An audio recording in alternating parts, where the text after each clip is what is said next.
Hey everyone, in this video we are going to review how to do a denture dual scan using Romexis.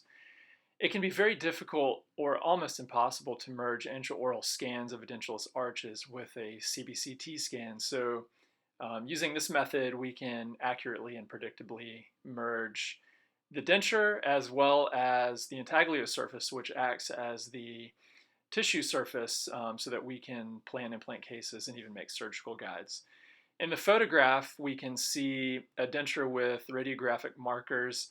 These can be bought commercially or made out of some sort of radiopaque material like composite and attached to the surface of the denture using sticky wax or something similar. And what we do is we take the denture and add these radiographic markers. I recommend 4 on the facial surface and at least 3 on the lingual surface.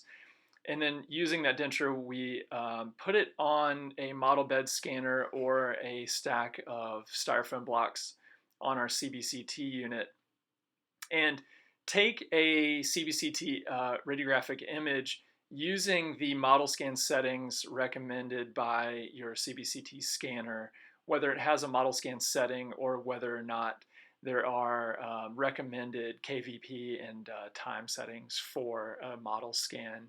You want to go ahead and do that. So using the denture alone with the markers, we're going to take that scan, and then we're going to take the denture itself, place it into the patient's mouth, and take another scan. This is really the only time I recommend having the patient in full occlusion using chin rest only, not the bite tab, so that we can maintain our inner arch relationships with the denture.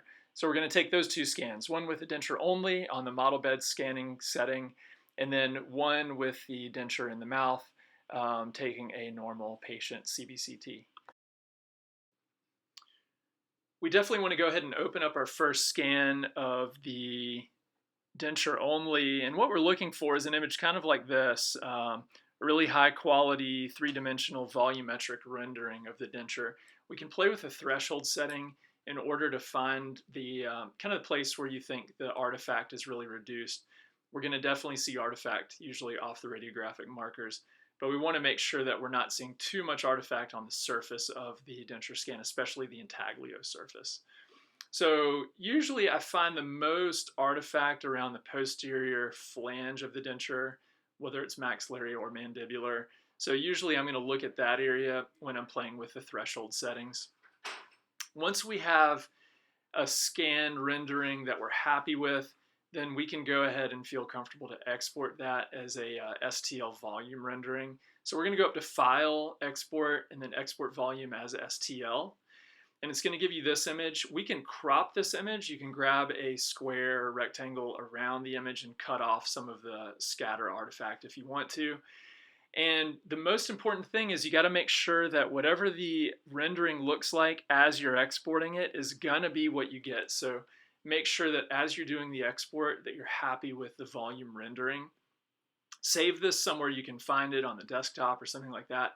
Name it something, and then as soon as you hit export, that is exactly what you're going to get in terms of the 3-dimensional STL rendering. Once we have that, now we can bring up the scan of the denture in the patient's mouth. So what you should see is the edentulous arch with those radiographic markers. And of course, those markers are what we're going to use to merge the denture with the CBCT rendering. So we're going to use our model merge tool as if we were merging in an intraoral scan with our CBCT. This is Romexis 6, so your version may look a little different. But what we want to do is open up the Fit Model tool, and you can see if you go to Select, then you're actually not going to have any options. We're going to have to go to Browse, and we're going to have to import in our STL of the denture itself. So you want to go ahead and find that, click it, and then pull it in, and then we should be able to see the rendering, STL rendering of the denture, and we're going to merge that with the volumetric rendering of the denture in the patient's mouth. Definitely play with the threshold setting on the CBCT of the patient. You can get rid of a lot of the osseous rendering by kind of raising the threshold setting so that you just see more clearly those radiographic markers. This takes a little bit of getting used to make sure that you kind of know which marker is which in space. But what you want to do is use those markers as common data points, adding your reference points and allowing the software to go ahead and merge those things together. So once you hit your third marker, it's going to bring it in. I really recommend, and I've jumped forward here, of making a mark at every single radiographic marker just to fine tune the fit. Once I do this, I'm very confident that the fit is going to be accurate. So here we go. We're going to make sure that we have connected all of those dots together, and then we should have a really high quality merge, especially if we're going to make a surgical guide. So the computer software is going to do a best fit analysis, and then we should go ahead and have our denture merged with our CBCT. You can scroll through this in a cross-sectional plane just to make sure you're happy with the fit. But once you have it, then you have everything you need to go ahead and plan your implant placement.